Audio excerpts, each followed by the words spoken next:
hapo tena.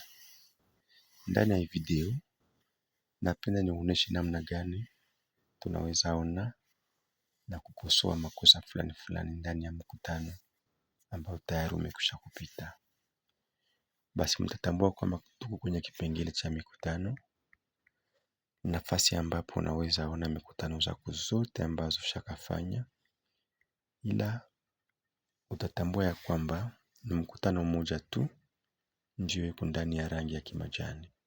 Ni kusema ni hiyo mkutano ndio unaweza ona na kufanya mabadiliko kama unajisikia ama kama inahitajika. Zingine mikutano zote unaweza ona ila huwezi fanya tena mabadiliko. Acha basi tuende ndani ya mkutano wa 10. Hapo kuna mambo mawili. Ya kwanza ama option ya kwanza ni kuona tu mkutano, na option ya pili ni kufungua tena mkutano. Acha basi tuone ni nini inamaanisha kuona mkutano. Unafinya sawa. Sawa tena. Kuona mkutano ni kusema ukienda kwenye mzurio, unapenda uangalie ni nani alikuwa anahudhuria kwa hiyo mkutano.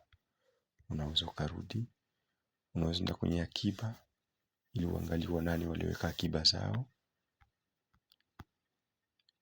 Unaweza tena ukarudi tena tunarudi ndani ya mkutano. Mara ya pili tutaenda sasa kwenye fungua tena mkutano. Utatambua ya kwamba wakati unafungua tena mkutano upya na unafanya jambo fulani ama mabadiliko fulani, wanamemba watapata ujumbe ndogo ndogo itakao wajulisha kuhusu mabadiliko yaliyofanyika. Na hiyo ni wakati unakutana kama tuseme kwa mfano mwanamemba mmoja amesema kwamba akiba zake haziko kwa usawa, ni kusema kulikuwa makosa. Wakati unafanya mabadiliko ni sharti wanamemba wote ambao wana namba za simu wapate ujumbe ndogo ndogo. Basi acha tufinye sawa. Ndiyo. Sawa. Hapa tayari unaweza kwenye akiba. Sawa. Unaangalia Francine Mkalai kwa mfano. Tunaenda kwenye akiba zake. Ni kwa makosa walimwandikia -5. Kwa kweli aliweka -3. Hiyo ni mfano. Kisha tunashuka, imefanyika. Kwa hiyo tunashuka huku chini, imefanyika. Sawa. Sawa. Hapa tena tutashurutishwa kusaini. Sawa.